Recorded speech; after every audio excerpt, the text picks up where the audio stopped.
নমস্কার বন্ধুরা, রিয়া ডেলি ব্লগে তোমাদের সবাইকে স্বাগত। আর আজকে এই শীতের দিনে তোমাদের সাথে একটা রেসিপি শেয়ার করছি, সেটা হচ্ছে ময়দা আর সুজি দিয়ে খুব সহজ পদ্ধতিতে চুষি আর পুলি পিঠে তৈরি করা।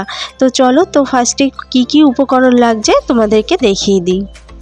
প্রথমেই আমি নিয়ে নিয়েছি 500 মিলিলিটারে 3 প্যাকেট দুধ, তারপরে নিয়ে নিয়েছি সুজি, নিয়েছি বাজার থেকে কিনে আনা নলের গুড়ের সন্দেশ। তো আমি আজকে সন্দেশ দিয়ে পিঠেটা করব। আর নিয়ে নিয়েছি এখানে দেখো পাটালি গুড়, আর নিয়েছি ময়দা। তো চলো এইবার রান্না শুরু করা যাক। তো প্রথমেই দেখো আমি এই কড়াইতে 4 কাপ মতো জল গরম করতে বসিয়ে দিয়েছি। আর আরেক পাশে দেখো আমি দুধটা জাল দেওয়ার জন্য বসিয়ে দিয়েছি। দুধটা খুব ভালোভাবে তোমরা জাল দেবে যতক্ষণ না দুধটা ঘন হয়ে আসে। তো এখানে দেখো আমি 2 কাপ সুজি নিয়ে নিয়েছি। যেহেতু আমার 4 কাপ জল, তার অর্ধেক সুজি আমাকে নিতে হবে। তো এইবার দেখো সেই গরম জলের মধ্যে সুজিটা আস্তে আস্তে ঢেলে দিতে হবে। আর সুজিটা এইভাবে আস্তে আস্তে করে নাড়িয়ে যেতে হবে। তো সুজিটা এইভাবে ভালো করে পাক দিয়ে নিলাম, তারপরে একটা পাত্রে ঢেলে নিলাম। আর এইরকমই গরম অবস্থায় সুজিটা ভালো করে মেখে নিতে হবে। তো মেখে নেওয়ার পরে একটা ভিজে কাপড় দিয়ে এইভাবে ঢেকে রাখতে হবে। এরপরে দেখো চাকির ওপরে কিছুটা সুজি নিয়ে আমি আরেকটু ভালো করে মেখে নিচ্ছি।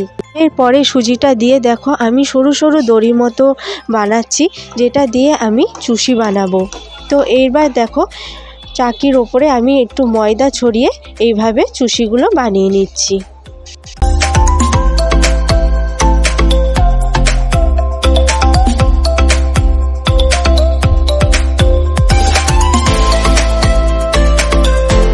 এইভাবে দেখো আমি সমস্ত চুষিগুলো বানিয়ে নিলাম। এরপরে আমি বাকি অর্ধেক সুজি দিয়ে বানাবো পুলি পিঠে।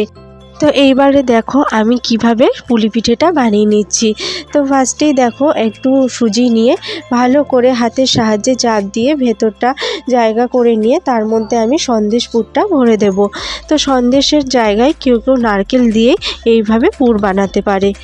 তো এইবারে দেখো মুখটা ভালো করে আমি চাপ দিয়ে দিচ্ছি, যাতে ভেতরের পুরটা যাতে বেরিয়ে না যায়।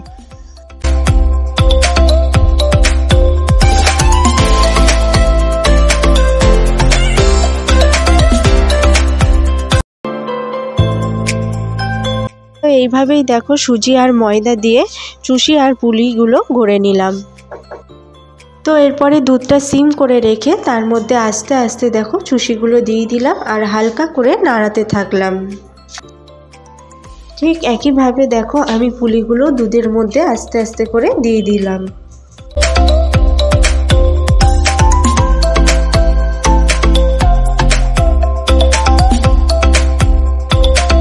তো এরপরে আস্তে আস্তে নাড়াচাড়া করার পরে যখন সুজিটা হালকা সেদ্ধ হয়ে আসবে, তারপরে আমি এর মধ্যে গুড়টা অ্যাড করব।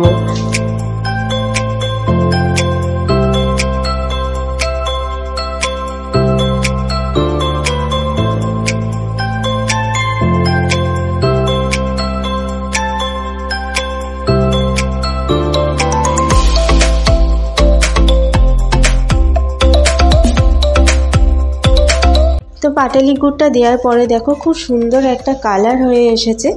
তো এইভাবে কিছুক্ষণ নাড়াচাড়া করার পর আর ভালো করে নাড়াতে হবে যাতে কড়াইয়ের নিচে লেগে না যায়। তো আমার চুষি আর পুলি পিঠে কিন্তু একদমই রেডি হয়ে গেছে। আর তোমরা দেখতেই পারলে কিভাবে সুজি দিয়ে সহজ পদ্ধতিতে চুষি আর পুলি পিঠে বানিয়ে নিলাম খুব অল্প সময়ের মধ্যেই। তো তোমরাও সবাই বাড়িতে এইভাবে ট্রাই করো আর আমাকে জানিও কেমন হয়েছে। আর আজকের রেসিপিটি যদি তোমাদের ভালো লেগে থাকে তো অবশ্যই লাইক শেয়ার কমেন্ট করো আর চ্যানেলটিকে সাবস্ক্রাইব করে দিও। আর তোমরা সবাই অনেক ভালো থেকো, সুস্থ থেকো। দেখা হবে আবার নেক্সট ভিডিওতে।